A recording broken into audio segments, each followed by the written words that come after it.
Como cuarto seminario, vamos a conversar un poco del eterno femenino. ¿Qué es el eterno femenino?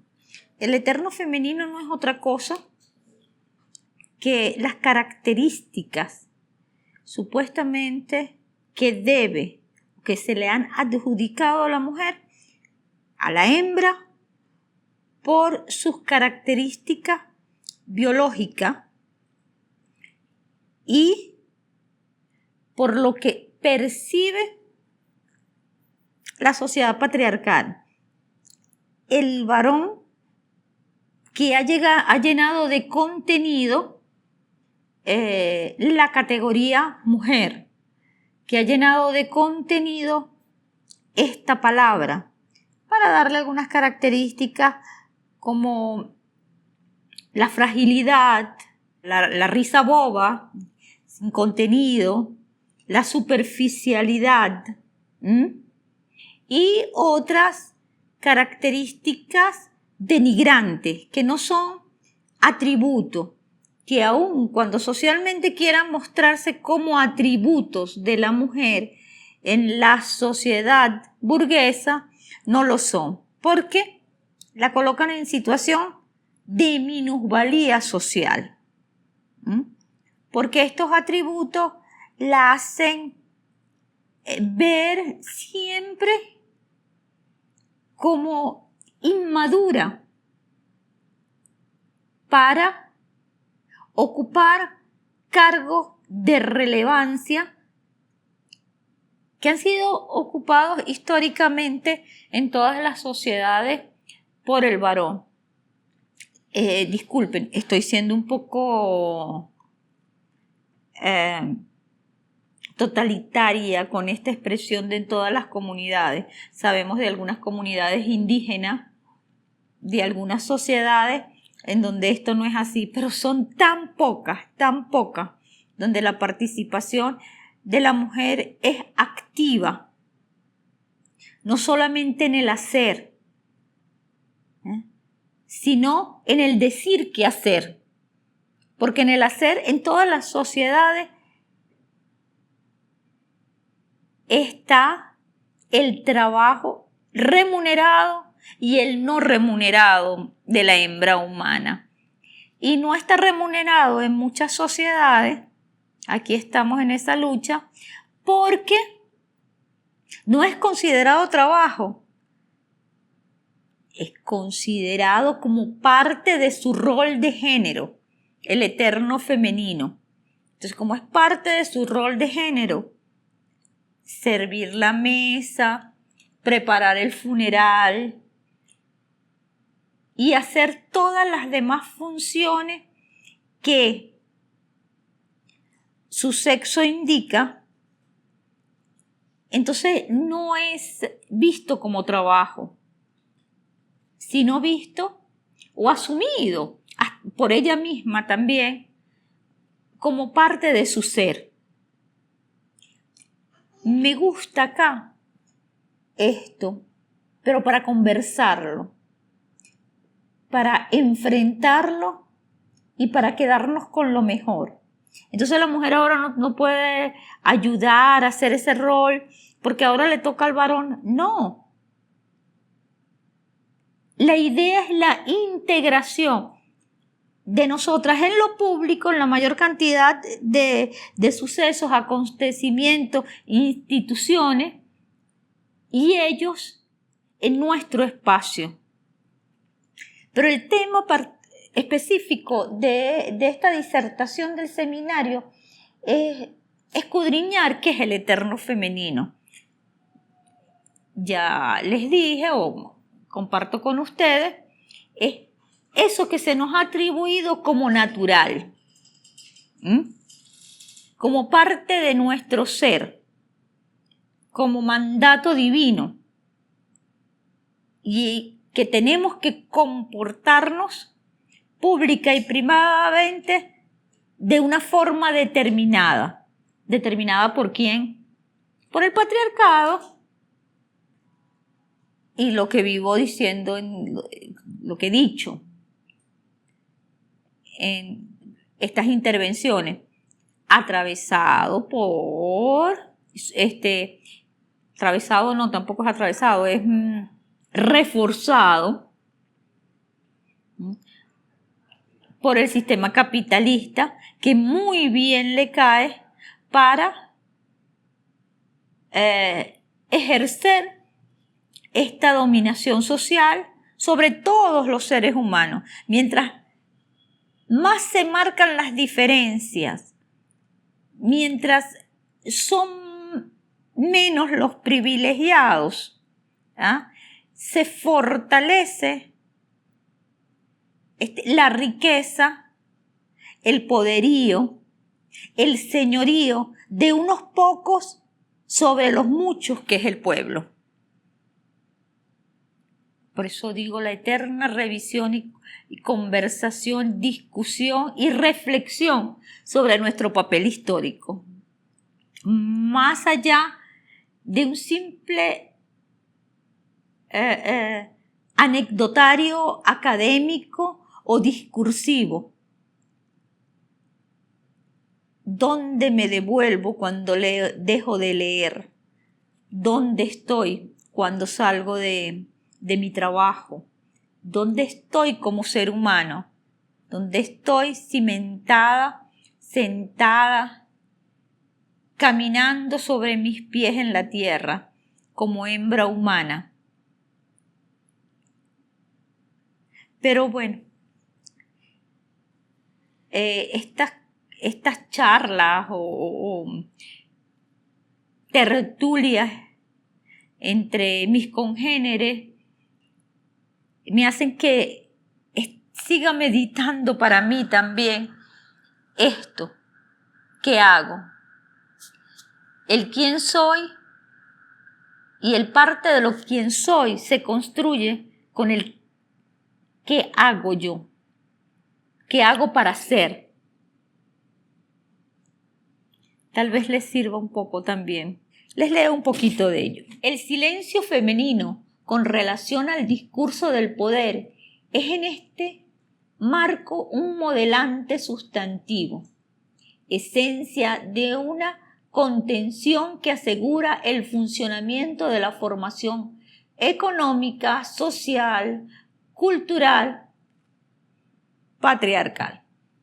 Un poco lloviendo sobre mojado, sí, porque aquí no quiero hacer una exposición de casos del maltrato o esto, que sería muy valioso, obvio, pero mi intención es doblegar las estructuras mentales para que la práctica de la sumisión y la práctica del poder saque a la hembra humana o salga, o la sociedad la redima, se redima.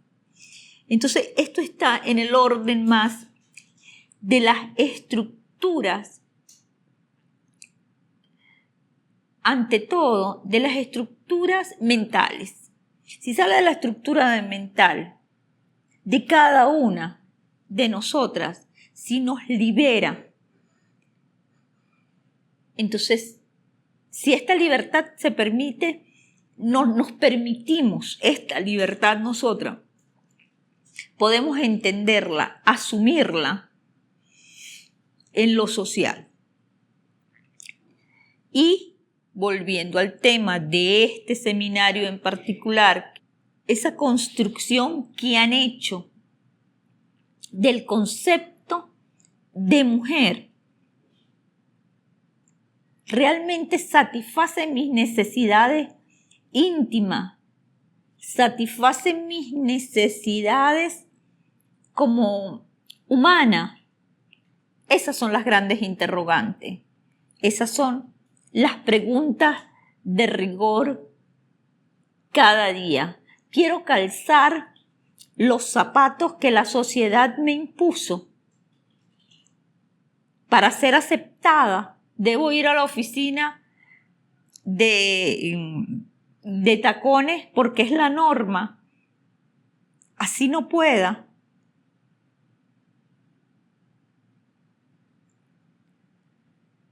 hablar de estas micromachismos. El micromachismo no es solo la relación con el varón dentro de mis espacios públicos o privados. Es las relaciones silenciosas que tengo con las imposiciones sociales estructuradas por el varón. Los tacones,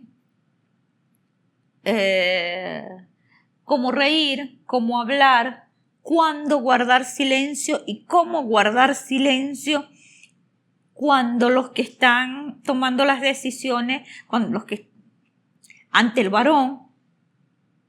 Entonces, revisar todos estos códigos y cómo se vuelve símbolo. Que la mujer es símbolo de qué, de castidad, de pureza, de tal.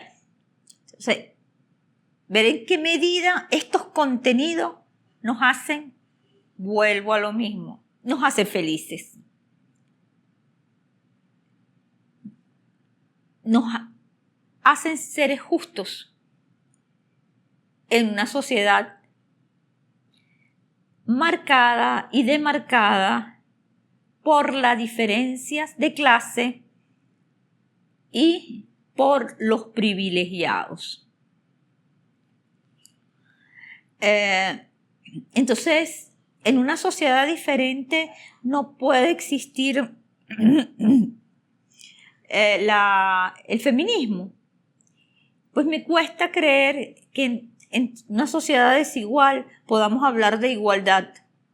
Un feminismo blanco, un feminismo para unos pocos, una igualdad entre hembras y varones, pero de las mismas privilegios sociales. Y estas privilegiadas sociales no ejercen opresión también sobre las que no son tan privilegiadas sociales, y también es una forma de segregación, de sumisión a las otras. No están siendo tan patriarcas como el mayor de los patriarcas. Por eso no es tan fácil hablar de feminismo, hablar de patriarcado, porque aun cuando creemos que las reivindicaciones o la discusión solamente se basa en cómo me relaciono yo con el varón, no es eso, cómo me relaciono yo con las otras, cómo me relaciono conmigo misma, hasta con mi autocuidado, es parte del eterno femenino. Se sabe que la mujer, que la hembra humana, socialmente es llamada a que se arregle, se maquille, tenga una presencia social agradable para el otro. Pero uno revisa las estadísticas, aun cuando no quiero hablar ya de casos en específico, es la última en atenderse cuando tiene que atenderse para situaciones médicas, para situaciones que no sean solamente la exposición pública, sino hacia lo interno. Cuando se sirve la mesa es la última que come. Es siempre la última en la repartición de los bienes terrenales. Hasta dónde da, hasta dónde recibe. Y yo me digo, hasta dónde doy, hasta dónde recibo. La trampa que radicaliza la desventaja del intercambio sexual emana con mayor esplendor del ideario de lo eterno femenino. Pues las armas de la mujer, el lenguaje del cuerpo que busca seducir lo que les decía, es el afuera porque es para el otro, el arte de gustar, ejecutada para mantener la danza del apareamiento, el simulacro del erotismo en el atuendo, en la voz, en la mirada, más allá de las estructuras lúdicas, implicaciones netamente ideológicas. Eso es el eterno femenino. Eso es lo que tenemos que hacer según lo establecido. Ella, nosotras, yo, debo ser bella, delicada, con esbeltez y sensualidad, transmitir una invitación al goce. No importa si no hay salud, al goce. No importa si los zapatos de tacón no van, pero debo ir con ellos. Porque debo gustar. Es otra forma de servir, gustar. Pero además ser pura y santa como mi madre. Este arquetipo del deseo masculino anima desde el fondo lo que la hembra humana hace de sí. Es el lenguaje curricular que tiene que aprender, interiorizar, asumir con la normalidad de su primigenia naturaleza. Es su naturaleza. Hay que arreglarse porque es parte de nuestra corporeidad. Es dictado por lo establecido, por el patriarcado, por los roles y por el simulacro de bienestar que hace a veces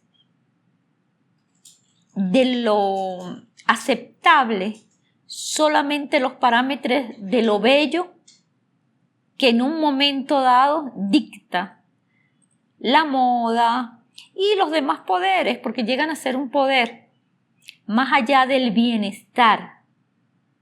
El bienestar físico, espiritual y moral de quienes están insertos, porque todos estamos insertos, queramos o no, en una sociedad.